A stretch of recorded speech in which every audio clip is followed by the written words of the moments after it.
અરવલ્લી જિલ્લામાં આવેલા ભિલોડાના વિશ્રામ ગૃહ ખાતે ભિલોડા તાલુકા કોંગ્રેસ સમિતિ દ્વારા પૂર્વ વડાપ્રધાન ડોક્ટર મનમોહન સિંહનું શ્રદ્ધાંજલિ કાર્યક્રમ યોજવામાં આવ્યો।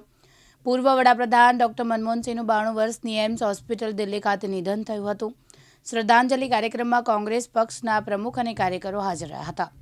આજ રોજ ભિલોડા તાલુકા કોંગ્રેસ સમિતિ આયોજિત આપણા દેશના મહાન અર્થશાસ્ત્રી અને દેશના પૂર્વ વડાપ્રધાન શ્રી ડોક્ટર મનમોહન સિંહજીના શ્રદ્ધાંજલિનો કાર્ય કોંગ્રેસ પક્ષ દ્વારા રાખવામાં આવેલ છે।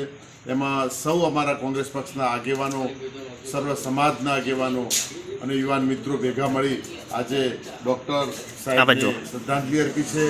ડૉક્ટર સાહેબનું જીવનકાળ મનમોહનસિંહજીનું ખૂબ જ ગરીબો માટે, નાના માણસો માટે કાયદાઓ અને દેશની આર્થિક નાણાકીય સ્થિતિને મજબૂત કરવાનું કામ કર્યું હોય એવા મહાન વિભૂતિ ડૉક્ટર મનમોહનસિંહજી સાહેબ હતા।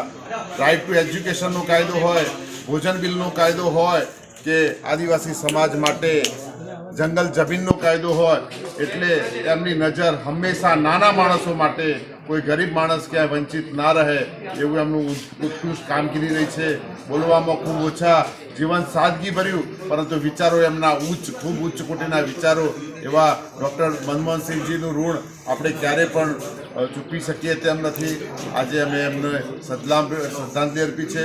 ભગવાન તેમના દરબારમાં યોગ્ય સ્થાન આપે અને ફરીથી ભારતમાં એમનો જન્મ થઈ અને ભારતના દેશની સેવા કરે એવી વાત કરીએ છીએ। સાથે સાથે ડૉક્ટર મનમોહનસિંહજી સાહેબને ભારત રત્ન એવોર્ડ મળે એવું પણ અમારી રજૂઆત છે, લાગણી છે અમારી પાસે।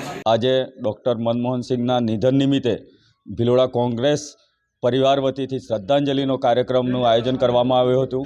અમે કોંગ્રેસ પરિવાર વતીથી પરમ કૃપાળુ પરમાત્માને પ્રાર્થના કરીએ છીએ, હે પરમ કૃપાળુ પરમાત્મા, તમારી શરણે આવેલા જીવાત્માને શિર શાંતિ આપજો, તેમજ કરમના તોલે ફરી એકવાર મનુષ્યનો અવતાર આપી એમના અધૂરા કામો પૂર્ણ કરવા માટે અમારા કોંગ્રેસ પરિવારમાં ફરી જન્મ આપજો, તેમજ ડૉક્ટર સાહેબના પરિવાર ઉપર જે દુઃખ આવી પડ્યું છે એ દુઃખ સહન કરવાની પરમ કૃપાળુ પરમાત્મા શક્તિ આપજો, એટલું કહી મારી વાણીને વિરામ આપું। જય હિન્દ।